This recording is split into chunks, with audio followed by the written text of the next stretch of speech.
আসসালামু আলাইকুম রহমতুল্লাহি ওবরাকাতুহ। সুপ্রিয় দর্শক শ্রোতা, আপনাদেরকে জানাচ্ছি শুরুতেই শুভেচ্ছা ও স্বাগতম। আমরা আবারও আপনাদের সামনে উপস্থিত হয়েছি বিজ্ঞ আলেমী দ্বীনদের সাক্ষাৎকার নিয়ে। আশা করছি আপনারা সকলেই বিষয়টিকে খুবই আকর্ষণীয় মনে করে উপভোগ করার চেষ্টা করছেন। সুপ্রিয় দর্শক শ্রোতা, আজকে আমাদের সামনে যিনি উপস্থিত হয়েছেন, যাকে আমরা বিশেষভাবে আমন্ত্রণ জানিয়েছি, বিশিষ্ট আলেমী দ্বীন, ইসলামী চিন্তাবিদ, মোহতারাম শেখ মুফতি কাজী মোহাম্মদ ইব্রাহিম সাহেব। আসসালামু আলাইকুম রহমতুল্লাহ বরকাত। সাক্ষাৎকার গ্রহণে আমি আছি মোহাম্মদ শহীদুল্লাহ খান।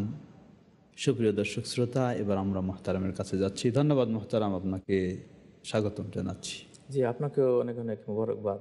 মোহতারাম, আপনার কাছে এর আগেও আমরা বেশ কিছু প্রশ্নের জবাব শুনেছি। আজকে সাক্ষাতে কিছু আমরা জানতে চাই। আপনি এর পূর্বে আমাদেরকে একটি ধারণা দিয়েছিলেন যে মানুষের জীবনে কোরআন এবং সহিহ সুন্নাহর আলোকেই ইসলাম পালন করতে হবে, এটাই একটি করণীয় বিষয়। তা আসলে সহিহ সুন্নাহ গুরুত্ব কি বোঝাচ্ছেন আপনি এখানে সহিহ সুন্নাহ শব্দ দিয়ে? জি, অত্যন্ত মৌলিক একটা প্রশ্ন করেছেন যে ইমাম শাফি রহমতুল্লাহ আলাইহির একটা বক্তব্য আছে যে আলাল মুসলিম ফিমা ফরেদা আলাইহে অনুদেবা ইলাইহে আনিয়াকুনা তাবেআন লা মাতবুআ। যে একজন মুসলিমের কর্তব্য হলো তার উপরে আল্লাহর পক্ষ থেকে যা ফরজ করা হয়েছে বা যে জীবনের দিকে তাকে আল্লাহর পক্ষ থেকে আহ্বান করা হয়েছে, অর্থাৎ পুরো ইসলাম ইসলাম পালনের ক্ষেত্রে সবসময় সে তাবে থাকবে, অনুসারী থাকবে, সে অনুসৃত হবে না। আচ্ছা, অনুসৃত হলেন মুহাম্মদ রাসূলুল্লাহ সাল্লাল্লাহু আলাইহি সাল্লাম। আমরা সবাই অনুসারী, আমরা কেউ জাতির ইমাম হতে পারি না। এটা ইমাম শাফি রাহিমাহুল্লাহ বলেছেন। জি, মানে তিনি নিজেও বোঝাতে চাচ্ছেন তিনিও অনুসারী। অনুসারী, অথচ ওনাকে নিয়ে মানুষ একটা মাযহাব বানিয়ে গোটা ফেলেছে। মানুষ তৈরি করেন। কিন্তু আল্লাহ ওনাকে ধরবেন না। উনি যে কথা বলে জি, গেছেন যে যেহেতু উনি আমি এটা তো কোনো বলেন। কুদওয়া না, কুদওয়া হলেন মুহাম্মদুর রাসূলুল্লাহ সাল্লাল্লাহু আলাইহি সাল্লাম। আমরা সবাই ওনার উম্মাহ, ওনার অনুসারী। উনি হলেন আমাদের সবার অনুসৃত। তো এই যে একটা চেতনা, আপনি সহিহ সুন্নাহর প্রসঙ্গ নিয়েছেন। আমি যে কালিমা তয়্যিবা আমরা সবাই পড়ি, আশহাদু আল্লা ইলাহা ইল্লাল্লাহ ওয়া আশহাদু আন্না মুহাম্মাদান আবদুহু ওয়া রাসূলুহু। আমি সাক্ষ্য দিচ্ছি বা আমি শপথ নিচ্ছি, আমি স্বীকৃতি দিচ্ছি যে আল্লাহ ছাড়া কোনো সত্য মাবুদ নেই, আর আমি আরও সাক্ষ্য দিচ্ছি যে মুহাম্মদ সাল্লাল্লাহু আলাইহি সাল্লাম আল্লাহ রাসূল। তো তিনি রাসূল, তিনি আমাদের সবার রাসূল, আমরা তার উম্মাহ। আমরা এই কালেমার মধ্যে যে দুইটা পার্টের আমরা স্বীকৃতি দিচ্ছি, প্রথম পার্টের তো সারমর্ম এটাই যে ইবাদত বন্দেগী যা করব সব আল্লাহর পাওনা, আর কারো পাওনা নয়।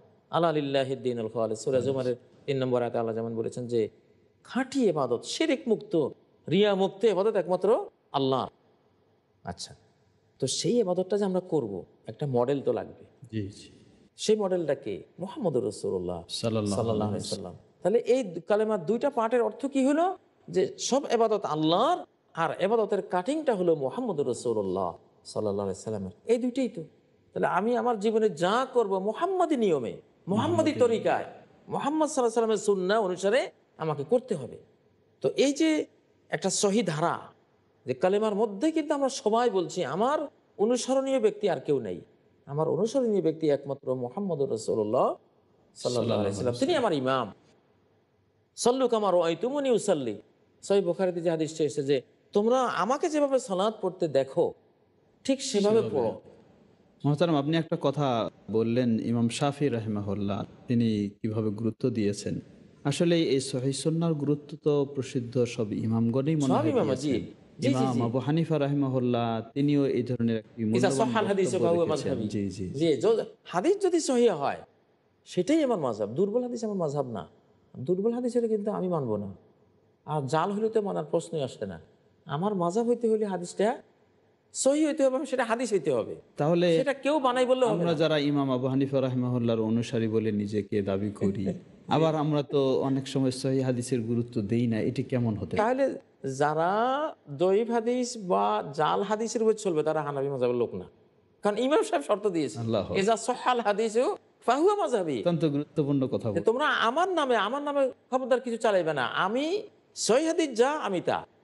এখন কত বড় কথা বলেছেন যে আমার মাযহাব হইতে হলে হাদিসটা দুর্বল হলে আমি নিচ্ছি না, জয়ীব কোনো হাদিস দিয়ে আমার মাযহাব হবে না। জাল হাদিস তো প্রশ্নই আসে না, আমার মাযহাব হবে সেটাই যেটা সহিহ হাদিস। তাহলে এখন সহিহ হাদিসে যদি আমরা পাই যে, যেমন আমরা সহিহ হাদিস পাচ্ছি যে কানা রাসূলুল্লাহ সাল্লাল্লাহু আলাইহি ওয়াসাল্লাম ইযা ক্বারাআ গায়রিল মাগদুবি আলাইহিম ওয়ালাদ-দাল্লিন ক্বালা আমিন ওয়া রাফা'a বিহা সাওতা। নবী সাল্লাল্লাহু আলাইহি ওয়াসাল্লাম যখন তিনি ইমাম ওয়ালাদ-দাল্লিন থাকতেন, আমিন যখন বলতেন, নিজে আওয়াজের সাথে জি, আমিন তিনি বলতেন। আমিন বলতেন জোরে। আলবানী বলেছেন এতে সহিহ হাদিস, হাদিসটা সহিহ।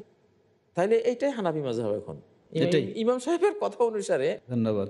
আমি তো মনে করি যে আমি একজন খাঁটি হানাফি ইমাম সাহেবের এই কথা অনুসারে। আচ্ছা, কেননা ইমাম সাহেবের আমি খাঁটি অনুসারী, যেহেতু আমি সহিহ হাদিস এখন আর মানি না কিছু। মানেন না।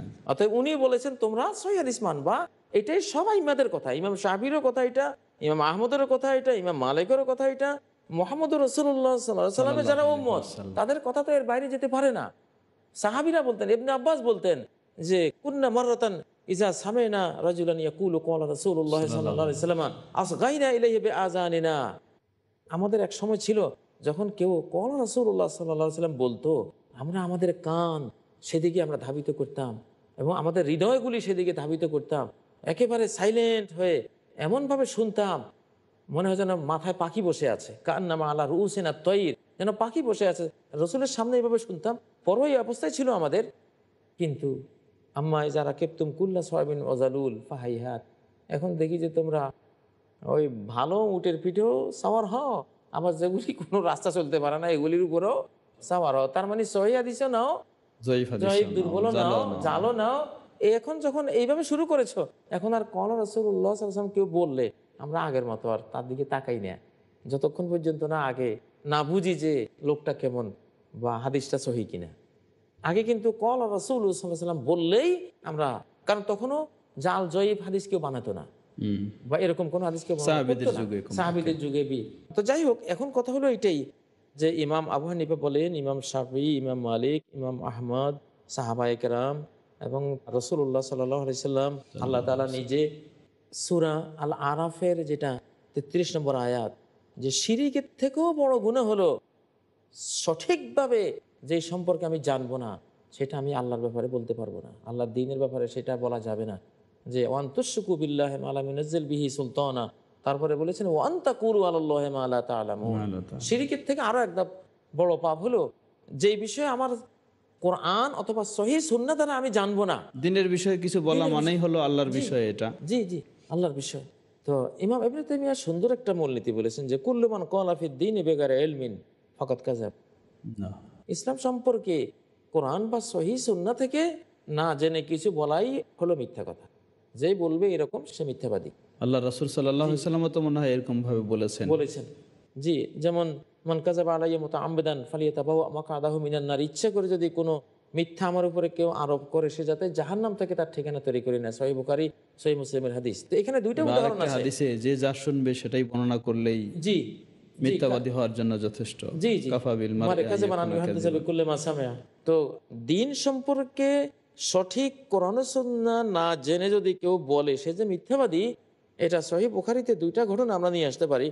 একটা হলো সাদ ইবনে খাওলা যখন মারা গেলেন মক্কাতে, তখন তার স্ত্রী তিনি গর্ভবতী ছিলেন।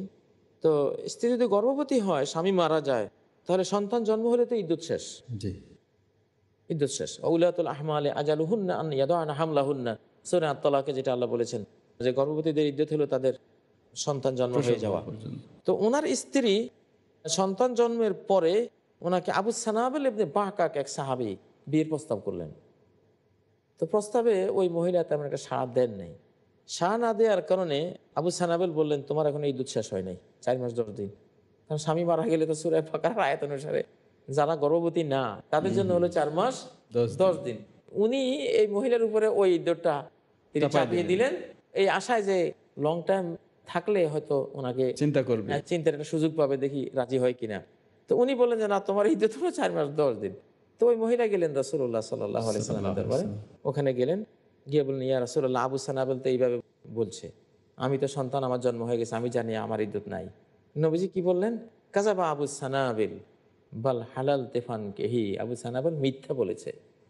সে যে বলেছে তোমার ইদ্যুৎ শেষ হয়নি, দ্বীনের ব্যাপারে এই যে কথা বলেছে এটা না জেনে বলেছে সে, অতএব এটা একটা মিথ্যা কথা। কাযাবা আবু সানাবিল, এটা কত ভয়ঙ্কর কথা। দ্বীন সম্পর্কে না জেনে বলাটাই হলো মিথ্যা কথা। এখানে হালাল আপনার দেফানকে আপনার এই কথা থেকে আরেকটা বিষয় স্পষ্ট হয়, কোরআনের কথা ঠিকই, কোরআনের আয়াত ঠিকই, হাদিসও ঠিকই, কিন্তু যদি অপাত্রে ব্যবহার করা হয় করা হয়। এটাকেও তাহলে হ্যাঁ, মিথ্যার পর্যায়ে চলে হ্যাঁ, যাবে। অবশ্যই অবশ্যই মিথ্যার পর্যায়ে চলে যাবে। তো যেটা বলছিলাম যে না জেনে ইসলাম সম্পর্কে কোনো উক্তি করা, এটা মানে আল্লাহর উপরে অপবাদ দেয়া। ওয়ান তাকুলু আলাল্লাহি মা লা তা'লামুন। কারণ ইসলাম তো পুরোটাই আল্লাহ, পুরোটাই হলো আল্লাহর পক্ষ থেকে প্রাপ্ত, ওহীর মাধ্যমে প্রাপ্ত। এখানে যদি আমি কিছু ঢুকাই যেটা ওহী নয়, তাহলে তো আমি একটা মিথ্যা জিনিস এখানে ঢুকালাম, কত মারাত্মক অপরাধ হলো। ঠিক এরকম একটা কথা বলেছিলেন সালমা ইবনুল আকওয়া আর আমের ইবনুল আকওয়া, দুই ভাই। উহুদের ময়দানে আমের ইবনুল আকওয়া নিহত হলেন। জি, উনি এক ইহুদিকে আঘাত করতে গিয়েছিলেন, আঘাত করেছেন, কিন্তু ওনার হাত ছোট ছিল, মোশরিকের গায়ে লাগেনি, ওটা বুমেরাং হয়ে ওনার হাঁটুতে, ওনার রানে লেগে উনি নিহত হয়ে গেছেন। তখন লোকেরা বলল যে কাদ হাবে তা আমালুহু, আমের তো সব আমল বরবাদ হয়ে গেছে, আত্মহত্যা, আত্মহত্যা। আত্মহত্যা হয়ে গেছে। হযরত সালমা ইবনুল আকওয়া খুব দুঃখিত হলেন যে আরে আমার ভাই, সে জীবনও হারালো, তার আমলও হারালো। তো উনি গিয়ে রাসূলুল্লাহ সাল্লাল্লাহু আলাইহি ওয়াসাল্লামকে জিজ্ঞাসা করেন, ইয়া রাসূলুল্লাহ ইয়াকুলুন ইন্না আমিরান কাদ হাবাতা আমালু, যে তারা তো সাহাবীরা অনেকে বলছেন যে আমেরের তো সব আমল বরবাদ হয়ে গেছে, ওনার আত্মহত্যা হয়েছে। নবীজি বললেন কাযাবা মান ক্বালাহা ইন্নাহু লাজাহিদুন মুজাহিদ, না। যে এটা বলেছে সে মিথ্যা বলেছে, বরং সে অত্যন্ত পরিশ্রমী একজন মুজাহিদ, আল্লাহর পথের যোদ্ধা। ধন্যবাদ মোহতারাম, আপনি খুব সুন্দর কথা বলছিলেন, কিন্তু সময় শেষ। এখন আমাদেরকে একটু ছোট্ট বিরতির দিকে যেতে হচ্ছে। সুপ্রিয় দর্শক শ্রোতা, আমরা একটু ছোট্ট বিরতির দিকে যাচ্ছি। বিরতির পরে আবার আপনাদের সামনে এই মূল্যবান সাক্ষাৎকার নিয়ে উপস্থিত হব। আশা করি সকলে ধৈর্য সহকারে অপেক্ষা করবেন। আসসালামু আলাইকুম রহমতুল্লাহি ওবরাকাতু। আসসালামু আলাইকুম রহমতুল্লাহি ওবরাকাতু। সুপ্রিয় দর্শক শ্রোতা, ছোট্ট বিরতির পর আবার আপনাদের সামনে আমরা এই মূল্যবান সাক্ষাৎকার নিয়ে উপস্থিত হয়েছি। জি মোহতারাম, যে বিষয়টি আসছিল কথা, আপনি বলছিলেন যে সুন্নাহ, সহিহ সুন্নাহ, এবং এর বর্ণনা দিতে গিয়ে আপনি জাল, জয়ীফ অনেক কিছুই বলেছেন। আসলে জাল হাদিস কি জাল হতে পারে, এই ধরনের কেউ কেউ বলে থাকেন যে আল্লাহ রাসূলের হাদিস নাকি আবার জাল হতে পারে, এটা কেমন কথা? হ্যাঁ, আপনি আমাদের একটু সমাজে তো জি জি জি অনেকে বলে যে আচ্ছা হুজুরা যে মওযু হাদিসের বিরুদ্ধে কথা বলে, মওযু হাদিসও তো একটা হাদিস, তো ওনারা কেন এই তাহলে হাদিসের বিরুদ্ধে কেমনে কথা এটা বলে? রেয়াবারি করবো তাদের এই আমরা? চেতনাটা কিন্তু ভালো, তারা যে হাদিসের পক্ষ নিয়ে তারা হাদিসকে ভক্তি মূল্যায়ন করতে দেখাচ্ছে, চাচ্ছে। মূল্যায়ন করছে, এটা তো ইমানের দায়িত্ব, এটা ঠিক আছে। কিন্তু ব্যাপার হলো এখানে ওনাদের বুঝের একটা বিষয় আছে, সেটা হলো যে মওযু হাদিস মানে এটা হাদিসেই নয়, প্রকৃত বানোয়াট আল্লাহ কথা। রাসূল সাল্লাল্লাহু আলাইহি ওয়াসাল্লামের জি, কথা নয় এটা। রাসূলুল্লাহ সাল্লাল্লাহু আলাইহি সাল্লামের উপরে কেউ মিথ্যা একটা কথা বানিয়ে ওনার নামে চালিয়ে দিয়েছে, এটা ভয়ঙ্কর একটা মহাপাপ, যেটা জাহান্নামে যাওয়ার কথা। তো এইটা আসলে মওদু হাদিস বলতে কোনো হাদিসেই নয়, এটা মওজু কথা, বানোয়াট কথা, নবীর নামে চালানো হয়েছে বলে এটাকে হাদিস বলা হচ্ছে, কিন্তু আসলে এটা কোনো হাদিস না। তো আমার মনে হয় আমাদের জনগণকে বুঝাবার জন্য মওজু হাদিসগুলিকে আমরা যদি তর্জমা করে দিই, মওজু বানোয়াট কথা। জি, আসলে মওজু হাদিস মানে তো বানোয়াট হাদিস কথা। মানে তো কথাই, জি, জি, হাদিসের শাব্দিক জি, অর্থ আরবিতে কথা। হাদিস মানেই তো কথাই। তো সেই হিসাবে এটাকে একটু বুঝিয়ে দিলে এটা সুবিধা হয়। তো এখন যেটা দেশে আলহামদুলিল্লাহ একটা ঢেউ লেগেছে যে হাদিস বললেই আমরা আর আগের মতো এখন আর বিশ্বাস করি না, জানতে চাই যে একটু চিন্তা হাদিসটা করতে চায়। সহি কিনা। এটা খুব ভালো লক্ষণ, একটা ভালো অত্যন্ত ভালো লক্ষণ। দেখুন ইমাম বুখারী রাহিমাহুল্লাহর এই বুখারী শরীফ সারা পৃথিবীতে সমাদৃত কেন? এটা সহিহ এই হ্যাঁ, কারণে। এটা সহিহ। উনি বিশুদ্ধতা যাচাই বাছাই করে, কঠিনভাবে উনি যাচাই বাছাই করে কিতাবটি লিখেছেন। আজকে আলহামদুলিল্লাহ সারা মুসলিম জাহানে এটা সমাদৃত, কিয়ামত পর্যন্ত এটা সমাদৃত থাকবে ইনশাআল্লাহ, সহিহ হওয়ার কারণে। তো এই জন্য আমরা আখিরাতের যাত্রী, আমরা পরকালের যাত্রী। দুনিয়াতে এসেছি আমরা কিছু রুজি রোজগার করব, পরকালের উপার্জন করে আমরা এখান থেকে আমরা যাব। সারা জীবন শ্রম দিলাম একটা জিনিসের উপরে, মোহতারাম, পরে আপনি যদি বুঝলাম কিছু জিনিসটা সহি না। জি জি আপনি যদি কিছু দৃষ্টান্ত দিতেন জাল এই হাদিসগুলি দুই একটা, তাহলে দর্শক শ্রোতা হয়তো বিষয়টা আরো সুন্দরভাবে উপলব্ধি করতে পারত। যেমন একটা হাদিস আছে যেটা দিয়াউল কুলুব বইতে লেখা আছে যে আশাইকুফি কওমিহি কান্নাবিয়্যি ফি উম্মতিহি, কওমের মধ্যে বা জনপদের মধ্যে একজন শায়েখ থাকা, একজন পীর ওলিয়া উলিয়া থাকা যেমন একজন নবী উম্মতের মধ্যে থাকার একজন মতো। নবী। এটা ওখানে লেখা আছে হাদিস মে হায়। হাদিস নেই। কিন্তু কিন্তু আসলে তো এটা একটা বানোয়াট কথা, বানোয়াট কথা, এটা কোনো হাদিস কিতাবে নাই, কিন্তু এটা লেখা আছে এটা হাদিস মে হায়। তো হাদিস মে হায় কইলে এই জাতীয় আমরা আমাদের দর্শক শ্রোতাকে বলবো যে এই হাদিসে আছে বা কিতাবে আছে বা বলা হয়, এই জাতীয় কোনো কথা তো ইসলামে গ্রহণযোগ্য না। কারো কথা গ্রহণযোগ্য না, কারো কথা। ইন্নাল্লাহা ইয়ানহাকুম আন সালাস আনিল কিল ওয়াল কাল, যে আল্লাহ তোমাদেরকে 3টা জিনিস থেকে নিষেধ করেছেন। সহিহ বুখারী যে হাদিসটা, তার মধ্যে 1 নম্বর হলো বলা হয়, বলা হয়। এই বলা হয় কোনো জায়গা চলবে না। না, চলবে না। কে বলেছেন, কোথায় বলেছেন, সূত্র কি, সহি কিনা?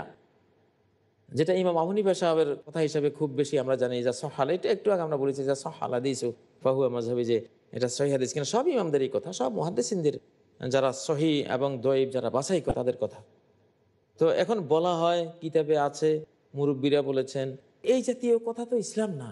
তো সেই জন্যই বলছি যে আলহামদুলিল্লাহ, আল্লাহ যদি এই আরো যেমন এরকম হাদিস রয়েছে, যেমন বলা হয় শিক্ষা গ্রহণের ক্ষেত্রে চীনে গিয়ে হলেও তোমরা জ্ঞান অর্জন করো, সুপ্রসিদ্ধ কথা। কিন্তু এটা একটা বানোয়াট কথা, এটা কোনো হাদিস না। এটাকে কিন্তু অনেকেই তাদের হাদিস শাস্ত্র সম্পর্কে জ্ঞানের চর্চা না থাকার কারণে মনে করেন যে এটা একটা হাদিস। আরেকটা বলা হয় যে আলেমের কলমের কালি শহীদের রক্তের চেয়েও বেশি মূল্যবান, এটাও কিন্তু কোনো হাদিস না, এগুলি প্রবাদ। এগুলি এক একজন এক একটা বলেছেন। বা সুরুল মুমিনের শেফা, অনেকে কিন্তু একজন বুজুর্গ ব্যক্তি খেয়েছে, একজন পীর সাহেব খেয়েছে, তার মুখের ফেলা জিনিস কিন্তু খায়, ভক্তি করে যে মুমিনের উচ্ছিষ্ট যেটা, এটা শেফা, এটা কোনো হাদিস না। লা আসলাহু। অনুরূপভাবে আল্লাহ রাসূল সাল্লাল্লাহু আলাইহি ওয়াসাল্লামের ব্যাপারেও বলা হয়, যেমন আল্লাহ বলেছেন লাউলা কামা খালাকতু আল আফলাক, হ্যাঁ, তুমি না হলে এই মহাবিশ্ব সৃষ্টি করতাম না। অথবা আউয়ালু মা খালাকাল্লাহু নূরি, যে কি বলবেন, আউয়ালু মা খালাকাল্লাহু নূরি, প্রথম আল্লাহ আমার নূর সৃষ্টি করেছেন, নবীজি নূরের তৈরি। এটা তো তোলফাড়। আমাদের সমাজে এখন মনে হয় যেন আর কোনো ফরজ ওয়াজিবের আর কিছু লাগবে না, শুধু এই মাসলালই থাকলেই হবে। কিসের তৈরি? আরে ভাই, কিসের তৈরি নিয়ে তো ঝগড়া করেছে ইবলিস। কে কিসের তৈরি, এটা তো বড় কথা না। কার আমল কি, কার চেতনা কি, ইমান কি, মর্যাদা তো সেখানে। কে কিসের তৈরি, এটা ঝগড়া, ঠিক ঝগড়ার বিষয় নাই, কিন্তু আসলে কি মুহাম্মদ সাল্লাল্লাহু আলাইহি ওয়াসাল্লাম নূরের তৈরি? হ্যাঁ, ভালো কথা প্রশ্ন করেছেন। দেখুন, মুহাম্মদ সাল্লাল্লাহু আলাইহি ওয়াসাল্লাম নূরের তৈরি না মাটির তৈরি? যিনি বানাইছেন ওনার চেয়ে বেশি জানবেন। আচ্ছা, উনি কি বলেন, যিনি ওনাকে বানালেন উনি কি বলেন, এটাই তো আমাদের আগে দেখতে হবে। 18 নম্বর সূরা আল কাহাফের 110 নম্বর আয়াতে আল্লাহ বলছেন, কুল ইন্নামা আনা বাশারুম মিসলুকুম। বানানেওয়ালা যিনি, যিনি মুহাম্মদ সাল্লাল্লাহু আলাইহি ওয়াসাল্লামকে সৃষ্টি করেছেন, উনি বলছেন, এই মুহাম্মদ তুমি বলো ইন্নামা আনা বাশারুম মিসলুকুম। রাসূল সাল্লাল্লাহু আলাইহি ওয়াসাল্লামের মুখ দিয়ে বলাচ্ছেন, কারণ আল্লাহ তো জানেন যে তোমার নিয়ে তোমার উম্মতেরা কি কাণ্ড করবে। এটা তো আল্লাহ আলেমুল গায়ব। উনি এই জন্য এই কথাটা আগেই বলিয়ে রেখেছেন, কুল তুমি বলো, ইন্নামা দিয়ে, মানে এর কোনো ব্যতিক্রমের কোনো সুযোগ নেই, যে আমি একজন বাশার, তোমরা যেমন বাশার, তোমরা যেমন মানব জাতির সদস্য, আমিও সেরকমই মানব জাতির সদস্য। দেখুন, মানুষ খায়, উনিও খেতেন, মানুষ পান করতো, উনিও পান করতেন, মানুষ ঘুমাতো, উনিও ঘুমাতেন, মানুষের প্রকৃতির কত প্রয়োজন, ওনারও সেসব প্রয়োজন ছিল, মানুষের সন্তান ছিল, ওনারও সন্তান ছিল, তাই না? সুখ দুঃখ, সেই কান্না, জীবনের সব কিছু তো একই রকম, সেম। তো বলো আমি তোমাদের মতো বাশার মানুষ। আচ্ছা, গেল এটা। এখন বাশার কিসের সৃষ্টি, এটা ফয়সালা হয়ে গেলে তো হলো, নবী বাশার আমরা পেলাম। এবার আমরা সূরা সাদের মধ্যে যদি যাই, সেখানে 71 নম্বর আয়াতে আল্লাহ বলে দিয়েছেন, ইন্নী খালিকুম বাশারাম মিন তিন, আমি বাশার সৃষ্টি করব, আমি কাদা, মাটি থেকে। তাহলে নবী হলেন বাশার, আর বাশার সৃষ্টি হলো মাটি থেকে। এই তো ক্লিয়ার। তো যে আল্লাহ বানালেন মুহাম্মদ সাল্লাল্লাহু আলাইহি সাল্লামকে, সে আল্লাহ বলছেন তুমি বলি দাও যে আমি একজন বাশার, আর বাশার মাটির তৈরি। তাহলে মাটির তৈরি হওয়া, এটা তো কোরআনের কথা, কোরআনিক আয়াতের এটা নির্দেশ, যিনি তৈরি করেছেন তার কথা। জি, যিনি বানিয়েছেন মুহাম্মদ সাল্লাল্লাহু আলাইহি সাল্লাম, উনি বলছেন আমি মাটি থেকে বানিয়েছেন। আরেকটা কথা হলো, আজকাল তো গবেষণায় আমরা দেখি যে আগুনের চেয়ে মাটি অনেক সেরা। মাটির কত গুণ, আগুনের কি গুণ আছে? খালি লাফালাফি করা আর জ্বালাই পড়ায় শেষ করে দেওয়া, ধ্বংসাত্মক। কিন্তু মাটি হলো নির্মাণকারী, অনেক পজিটিভ। ওইটা হলো নেগেটিভ, আগুনটা হলো খালি জ্বালা পোড়াও, নেগেটিভ সাইড। কিন্তু মাটির মধ্যে সব হাজারো গুণ আছে পজিটিভ। আবার তার পাশাপাশি আগুনের যে গুণটা, এখন তো বিজ্ঞান গবেষণা দেখা যাচ্ছে ইলেকট্রন, প্রোটন, নিউট্রন, এগুলি সব নূরের কণা, এগুলি মাটির ভিতরে, মাটি থেকেই তৈরি, মাটির ভিতরে সবগুলো আছে। সুবহানাল্লাহ। তাহলে মাটির সৃষ্টি পেলে দুইটাই আছে, নূরও পেলাম, আবার মাটির যে হাজারো গুণ আছে সেটাও পেলাম, ডাবল ডিগ্রি হলো। আর আগুনের হলে তো এটা হলো না, আগুনের তো শুধু একটা, আগুনের চেয়ে বহু গুণে শ্রেষ্ঠ হলো মাটি। এছাড়া আমরা তো জানি যে নূরের তৈরি হচ্ছে তারা যারা ফেরেশতা। জি, ওনারা সবাই তো মাটির তৈরি, আদমকে সেজদা করেছিলেন, তাই না? ফাসাজাদাল মালাইকাতু কুল্লুহুম আজমাউন। তাহলে যেই আদমকে সব ফেরেশতারা সিজদা করেছে, নবীজি সেই আদম পরিবারের হলেই না ওনার মর্যাদা বাড়ে। মর্যাদা পায়। যে ফেরেশতারা সিজদা করেছেন এই পরিবারের সেই হলে তো পরিবারে গেলে তো মর্যাদা উনি বাড়ে না। সেজদাকারীদের দলে চলে গেলেন। সেজদা পানেওয়ালা যে আদম, সেই মর্যাদায় তো আর যেতে পারলেন না।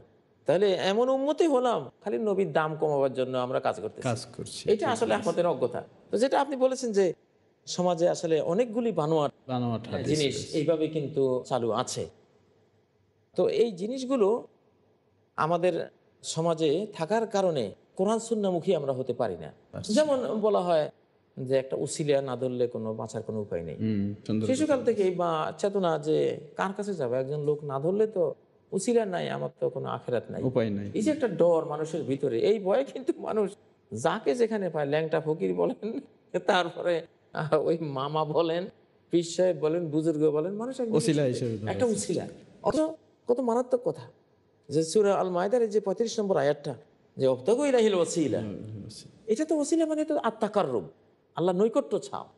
সমস্ত মুফাসসিরিনরা, গ্রহণযোগ্য সব মুফাসসিরিনরা একমত, ফাইলুত তাআত ওয়া তারকুস সাইয়্যাত ওয়া আল ঈমান ওয়াল আমালুস সালেহ, যে ঈমান আনা এবং সৎকর্ম করা, এটাই হলো আল্লাহ এগুলির তাআলার মাধ্যমে আল্লাহর নৈকট্য অর্জন নৈকট্য করা। পাওয়া। যেমন আল্লাহ বলছেন যে ওয়াসজুদ ওয়াকতারিব, সেজদা করো, আমার নিকটে আসো। তাহলে সেজদার দ্বারা ওসিলা হবে, অর্থাৎ তাকাররুব হবে।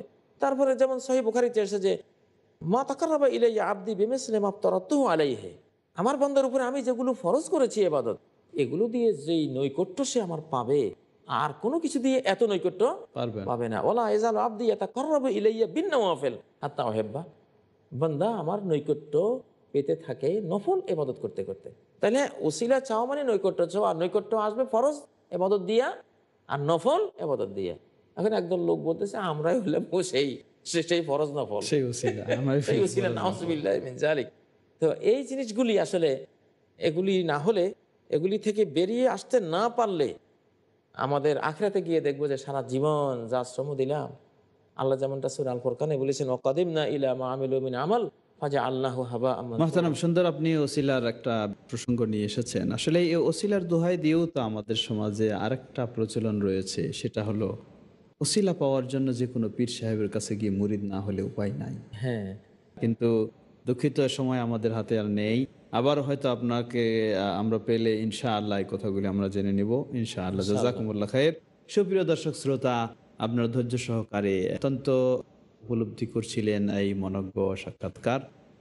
ইনশাআল্লাহ আবারও সুযোগ হলে আমরা বিজ্ঞ আলেমদের নিয়ে আপনাদের সামনে উপস্থিত হব। আজকে আমরা এখানে বিদায় নিতে যাচ্ছি। আল্লাহ সুবহানাহু ওয়া তাআলা আমাদের বিষয়গুলি ভালোভাবে উপলব্ধি করে আমাদের ঈমান ও ইসলামকে সুন্দর করে নেওয়ার তৌফিক দান করুন। আমিন। ওয়া আখিরু দাওয়ানা আলহামদুলিল্লাহি রাব্বিল আলামিন ওয়া সাল্লাল্লাহু তাআলা আলা নবিয়িনা মুহাম্মদ ওয়া আলা আলিহি ওয়া সাহবিহি আজমাইন। সুবহানাকা আল্লাহুম্মা ওয়া বিহামদিকা আশহাদু আল্লা ইলাহা ইল্লা আনতা আস্তাগফিরুকা ওয়া আতুবু ইলাইক। আসসালামু আলাইকুম ওয়া রাহমাতুল্লাহি ওয়া বারাকাতুহু।